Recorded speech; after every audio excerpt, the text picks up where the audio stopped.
On va donc, pour parler de l'idolâtrie, on va lire, je crois qu'on va lire quelque chose, deux textes. On va revenir sur un texte qu'on a lu la dernière fois et on avait parlé de quelque chose. On va lire 1 Chronique chapitre 21. Euh, 1 Chronique 21, que j'enregistre. À partir du... On va aller à partir d'où? En principe, à partir de... Voilà. La dernière fois, nous avons parlé de David. Oui, je crois que c'était dans le groupe d'intercession où on a parlé de David qui disait qu'il ne peut pas donner au Seigneur quelque chose qui ne lui coûte rien. Ouais, maintenant je me rappelle. Ok, c'était dans ce texte ici. Maintenant, on va parler, on va toucher quelque chose qui a trait avec l'idolâtrie. Donc, on avait lu ce texte. On va donc lire à partir du verset 23. Tu peux lire à partir du verset 23 jusqu'à la fin. Et puis, je vais lire l'autre texte dans 2 Rois.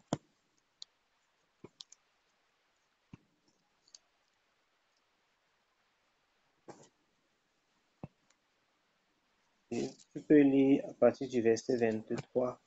Ou bien, je peux lire euh, du verset 23, oui. Bon, 22 ou 23, c'est égal. C'est par ligne. J'ai dit que tu lises, non?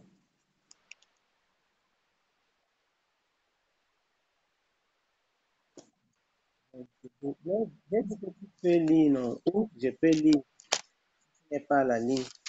Verset 22 ou 23. Bon, on commence à partir du verset 22. Juste,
oui, amen.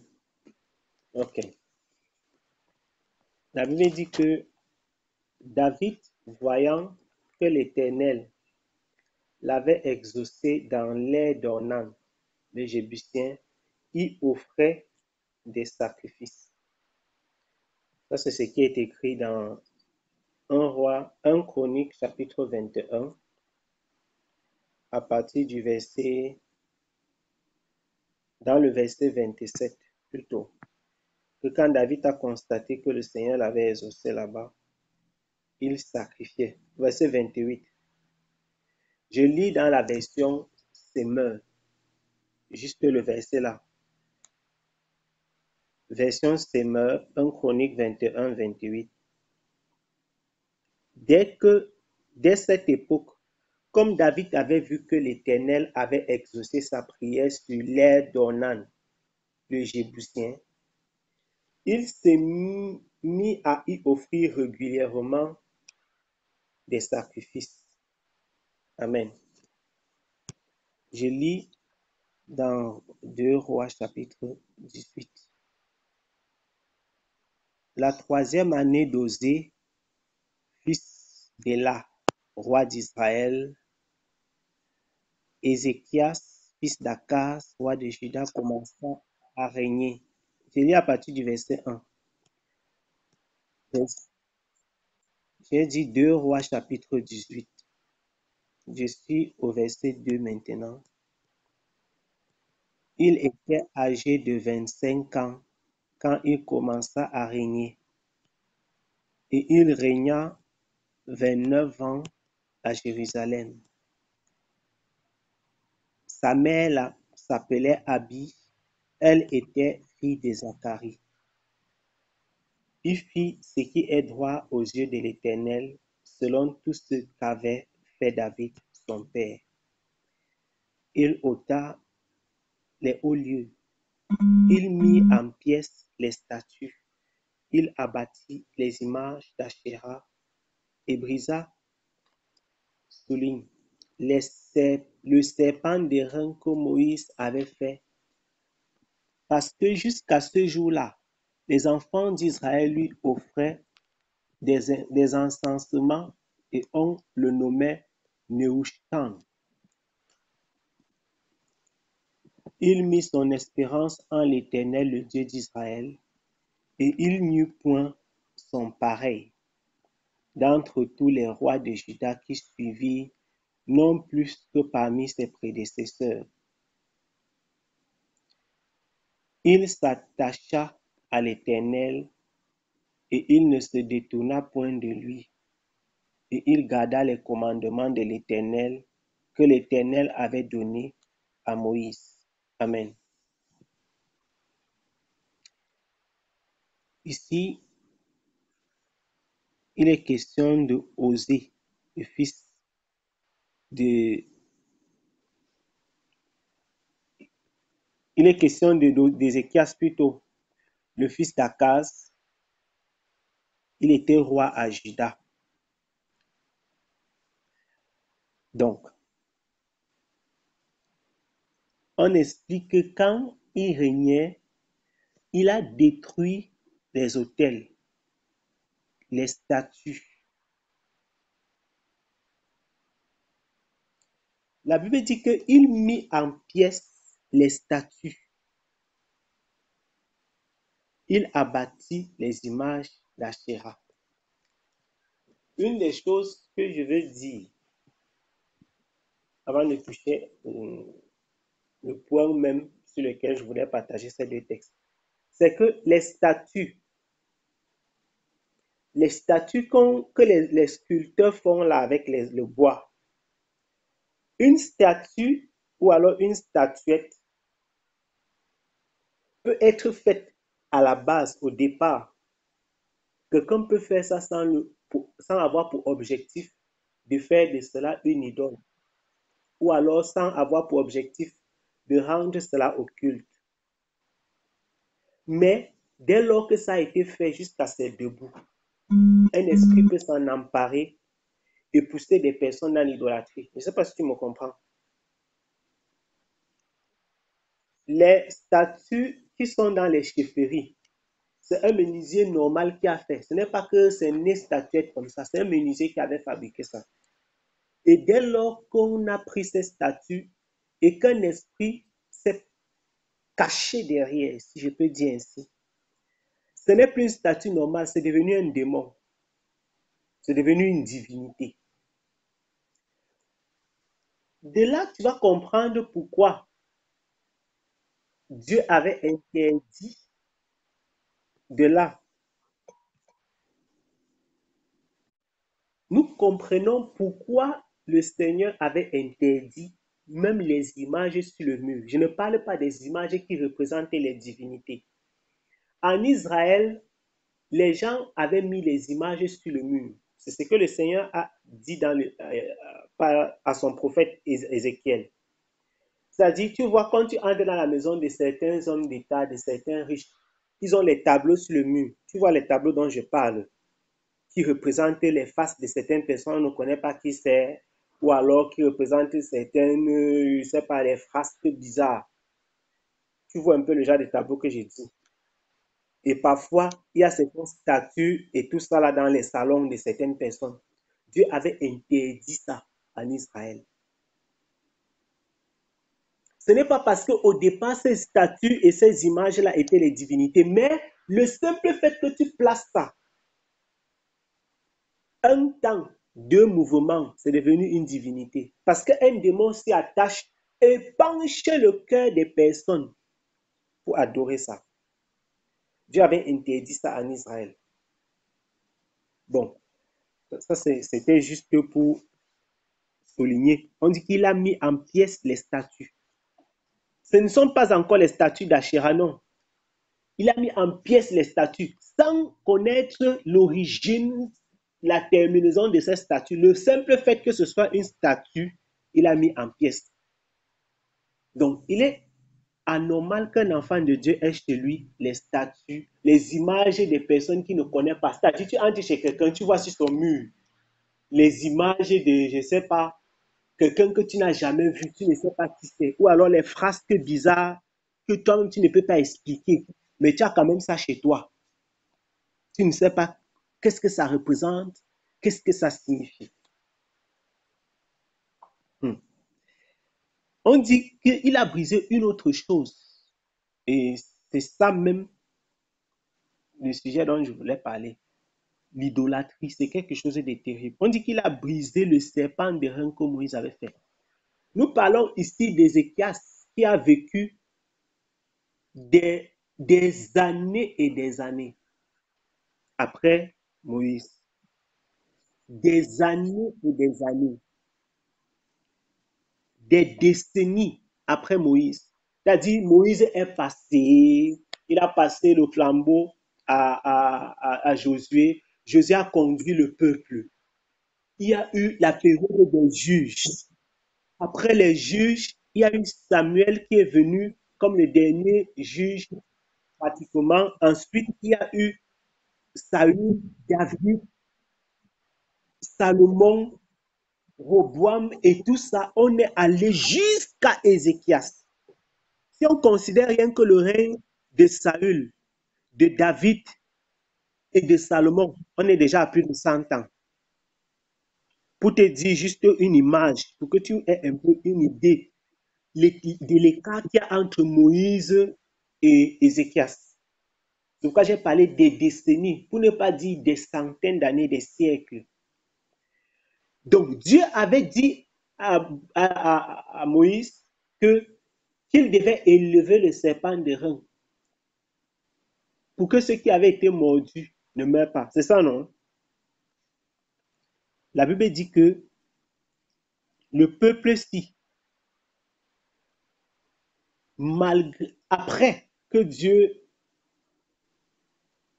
ait fait des miracles à travers ce serpent de rein qu'il avait demandé à Moïse d'élever, après cette période-là, la Bible dit que jusqu'à ce jour-là, les enfants d'Israël continuaient à faire des encensements.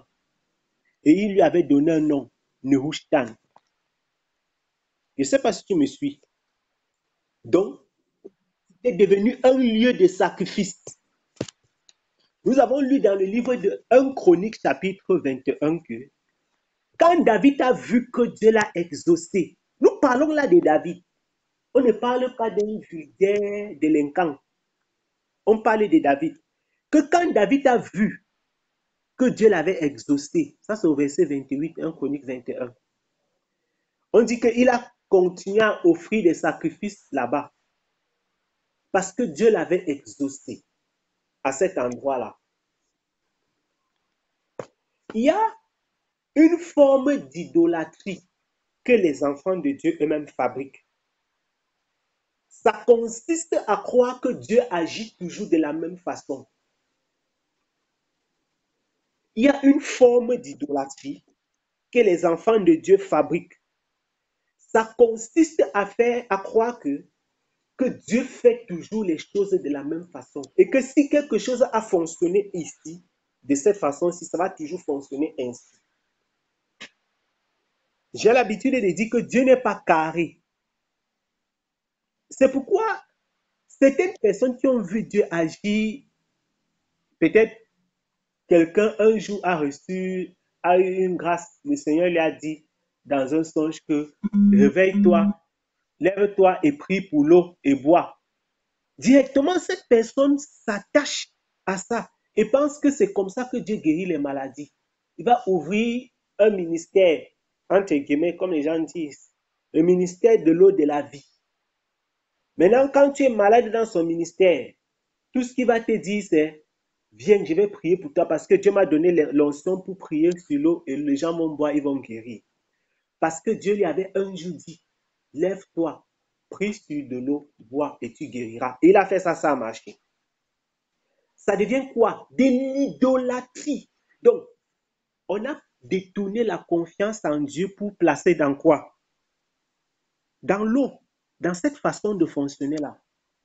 Lorsque le peuple d'Israël partait offrir des encensements chez Nehushtan, nous sommes d'accord que ce n'était pas à Dieu qu'ils offraient ça, n'est-ce pas? Mais à la base, Nehushtan n'était pas une idole. C'est Dieu qui avait ordonné à Moïse d'établir, de placer le serpent dans une situation précise, à un moment précis, pour une œuvre précise, pour accomplir quelque chose de précis. C'est Dieu qui avait voulu. Ils ont effectivement respecté et la volonté de Dieu s'est accomplie. Ceux qui avaient regardé au serpent ne mourraient pas. Mais ça ne veut pas dire qu'après ça, on va continuer à garder le serpent d'airain pour offrir des sacrifices. Tu vois. De la même façon, quand Dieu a agi dans la vie de David ici, ce n'était pas pour que le lieu là devienne un lieu de sacrifice perpétuellement.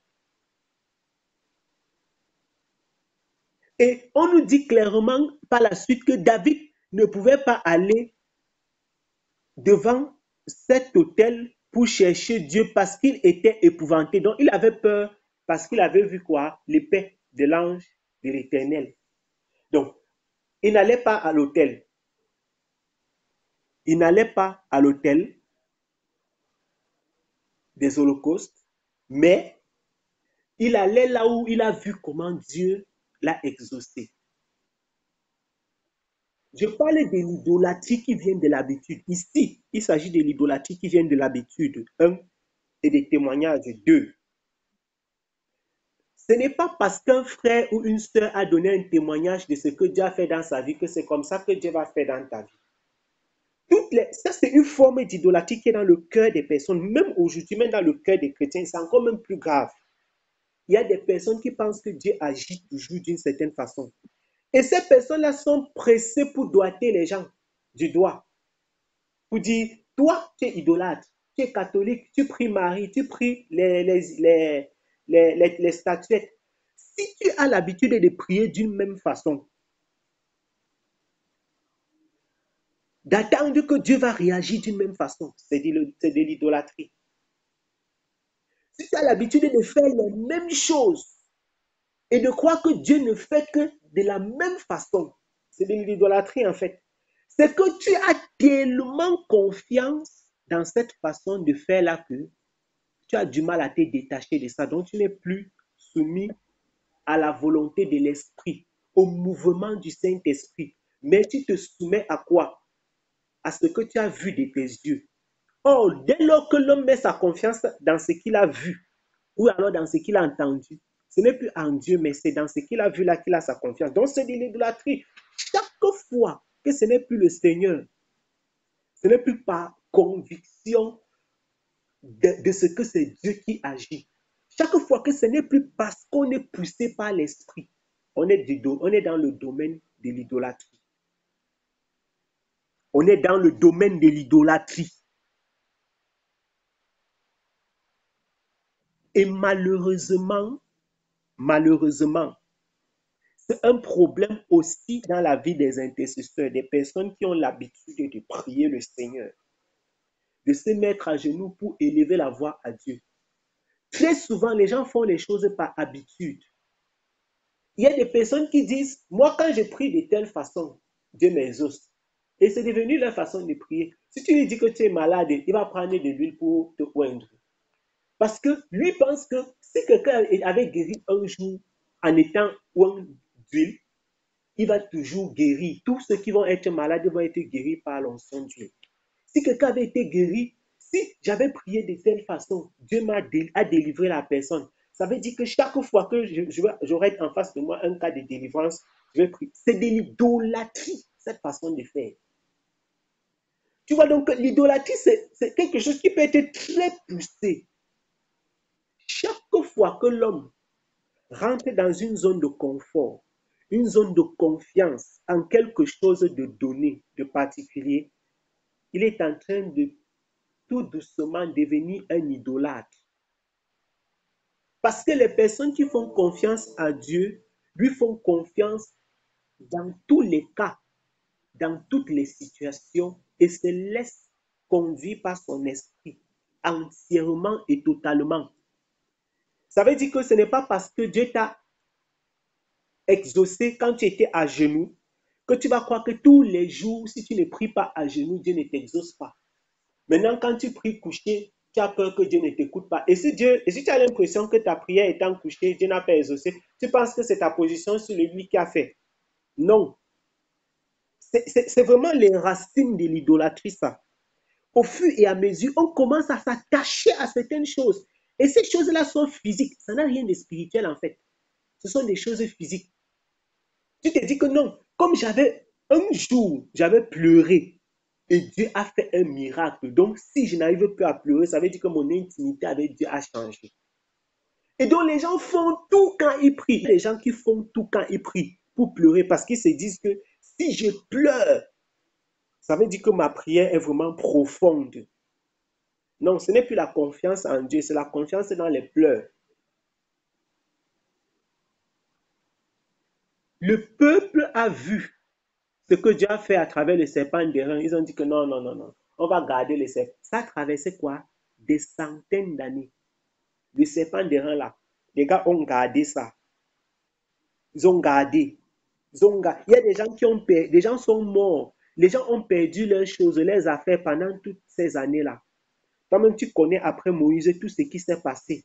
Tout ce qui a dû se passer dans ce peuple. Combien de fois est-ce que ce peuple-ci a certainement subi des transformations après Moïse? Ils ont quand même gardé les serpents d'airain. Jusqu'à c'est Ézéchias qui a mis l'œil dessus. Pour dire à quel point est-ce que l'idolâtrie, ça peut être profond. Celui qui avait le serpent d'airain là, qui avait gardé ça, il a vraiment gardé ça vraiment de façon très, très secrète.